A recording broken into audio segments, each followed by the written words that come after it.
We're going to move now to hear from one of our great lights in this sector of food waste, Cyrus Todiwala, who can't be with us today, but has pre-recorded an interview with a very own Eleanor Morris.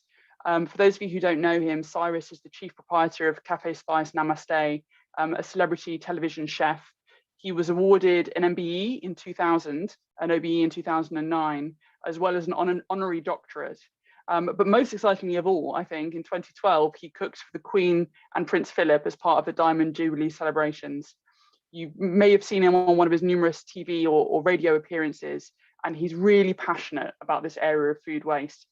Here he is being interviewed by RAP's Eleanor Morris. Cyrus, thank you so much for joining us today. I'd like to know a bit about where your passion and interest in the area of sustainability comes from. To go straight into that question, I think the sustainability issue has to come from your upbringing back home in India, where I grew up. So having grown up in two different places, or three different places rather, one gives you a perspective about what happens in a local environment and what is important. But then not to forget that in India, you do face reality all the time about poverty, about people being marginalized, about all sorts of issues, which the Western world somehow has lost its focus on in many respects, because we have an abundance of everything. We have an abundance of food, we have an abundance of resources. Nobody gives a second thought when they flick a light switch on and light comes on, or open a tap and water comes off the tap. So growing up in an area where you can open a tap and leave it open and maybe 2 drops will come out of it and there's no water in the tap. And the water has come to you through a bowser, which you have to be so precious and careful about that you don't waste any water. And then food, because when you see that you may have, as a middle class kid growing up, adequate food in your house, but around you, you see that people will grab, if you were to waste half a potato, somebody will grab it and pick it up and eat it. And when you look at that kind of a misery in some people, you become more aware of what you are throwing out and not throwing out. And we were always brought up never to waste in that sense, because you were made aware of, look around you and see how other people are suffering or other people are not getting what you are privileged to have. And that actually starts to slowly build into you. And food-wise, I mean, it is within the Indian like as it is, and in the beliefs, food is something that is too precious to waste. And we never trample on food. So if we drop something on the floor, we pick it up, we will never trample on it, because it is considered an ill omen or it's considered bad to step on food. Whereas here that culture doesn't happen, doesn't exist. And people will willingly use a tiny piece and throw, scrape a packet of butter clean, there is nothing left on that paper. Even the tiniest bit is scraped off that paper. So we grew up that way. And then to have to apply that in your own environment over here becomes a sort of a dogma for you. It becomes a sort of a daily practice and routine. And we start to implement that from day one. And how do you attract people to work at Cafe Spice Namaste, where sustainability is really at the heart of your operations? How do you make sure that your team are trained up and that are on that page with you? I think it's also a repetitive system of being repetitive about it and making people aware and why they shouldn't waste, and there is a necessity of any sort to waste. As far as your staff are concerned, the most important thing for us is to be consistent with your approach, and you have to lead by example. And if you don't lead by example, then people will not follow you anyway. So to give you a small story, we have come off the way we served our food into now doing food in a way whereby which there is very little wastage now. So our food bin that comes back from the tables does not even, I think, on a busy night, we don't get more than 5 to 8, 10 kilos of food waste anymore. It's gone down from a bin there to a bin there. And once you are constantly observant, and I was to be very observant, if customers sent food back, I would go and ask them, did you either didn't like the food or was it too much? Some of them say I was too full. So we know that we can give them the option to have a refill, but at the same time, we take away the portion that you think should be big enough and then make people comfortable with what they are eating and how they are eating. With the staff, we are very, very particular how much they use and what they use and how they cook with it and what they waste. And I'm ever vigilant. And now many of them have become like that automatically. They have just got used to the fact that we don't waste. Something has to be done with whatever there is. So, for example, I mean, take a cauliflower. Let's take a whole cauliflower. It comes with all those leaves. And that's our lunch. All the leaves and everything become our food. We can't serve the customer that. But the stubs, they're very tasty and they're full of nutrition. But instead of chucking it out, we eat it ourselves for lunch or whatever. And everything gets used up like that. So it becomes staff food, but it becomes food for us, and they cook it for themselves. So they'll make sure it's not non-tasty.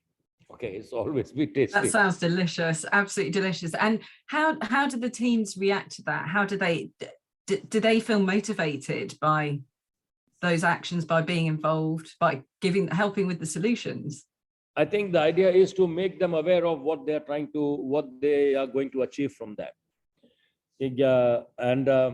Once they get into the habit of understanding, then things get better. So, for example, in 26 years of Cafe Spice, we have never bought a waiter's pad, for example, to take orders on. Okay, now you get an iPad as well, you can take to the table. But I've always cut up all the envelopes, made them into strips, staple them and give it to the staff. Over the years, I've done that. So in my spare time at night, I'll be sitting with a knife and cutting little pads out of envelopes or used paper or whatever and giving to them. Now, I don't have to tell them. They see an empty envelope, they fold it into 4, they cut it and they push it in their pocket and they'll flip it over 5 times and write their orders down. Okay, so it's become a habit with them. They now know that this Charlie is going to get on their back.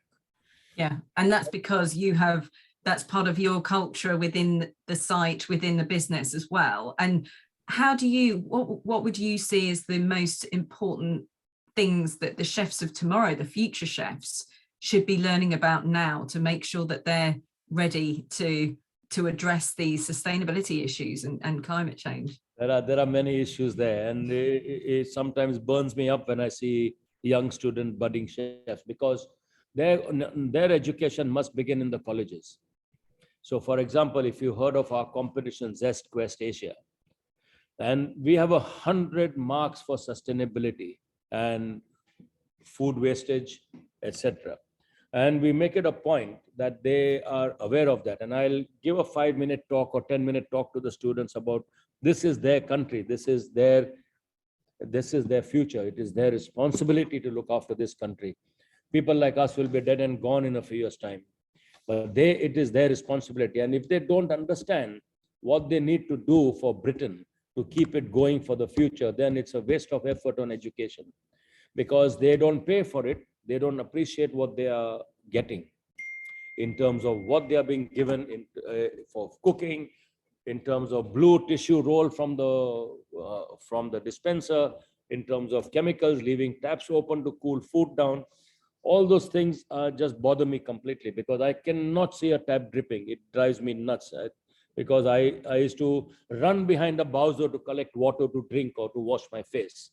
And I understand what the difficulties are of not having something and how precious it is for somebody. So it is for the older people to understand and practically divert that attention to the children and, give them the right tools to understand that they will come to a stage where every form of sustainability will become crucial to their existence. And finally, when it comes to business culture and embedding that, and particularly around reducing the amount of food that gets thrown away, what advice would you give to businesses about where this sits within their company culture and the benefits of tackling that? What happens is that people don't realize that every tiny bit that comes in also leads to wastage, and that wastage needs to be controlled. So staff have to be made fully aware of it. And from day one, it has to be drilled into them gradually, slowly. And I'm on that process all the time.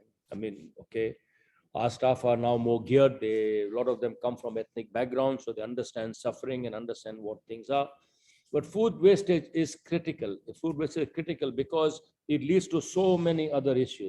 I think the easiest option is education and what you can put into the minds of people slowly, gradually, starting with them from a really school level. I think that's where it starts, it's school level.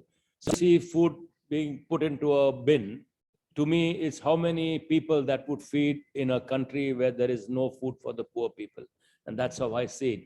And I see it as meal for somebody, that somebody is thrown out. And the staff have to be made fully aware of that.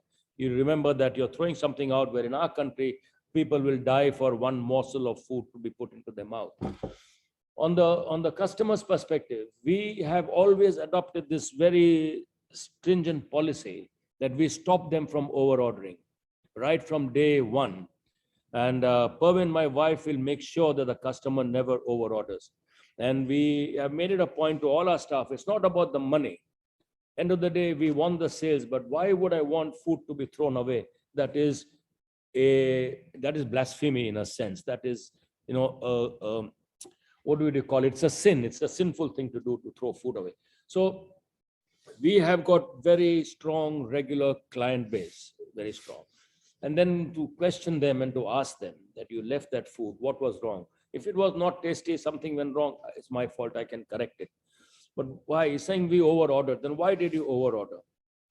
So can we control that? So we reduced the size of our side dishes. We made them a little bit less pricey, but we reduced the size. So people don't order 10 side dishes and then feel that they can't eat anymore. We reduced our rice portion because rice was the biggest wastage factor. People think they can eat a big bowl of rice and then rice starts to fill them up and they can't. So we reduced the rice portion. Then we now give people an option to buy a portion of rice cheaper than to have it a large portion on a plate. And so things like this, we learn from experience ourselves. We found the right kind of a container that will help to make it smaller. And so for one thing, the customer should not feel deceived or being cheated. On the other hand, we don't want to see rice going down the bin. It's just not right. And so all these things started to happen slowly over a period of time. And we started to inculcate that into the staff. And the staff have to understand that yes, we need the revenue, but we also, wastage is revenue. Every bit of wastage is revenue. When if it's before the cooking process, it's pure revenue. After the cooking process, it's still revenue because you have to pay for it to be disposed, to be taken away, to be handled carefully and to be put into the right spot. So if all of these come together, then we have a healthier business operation and we can survive through storms.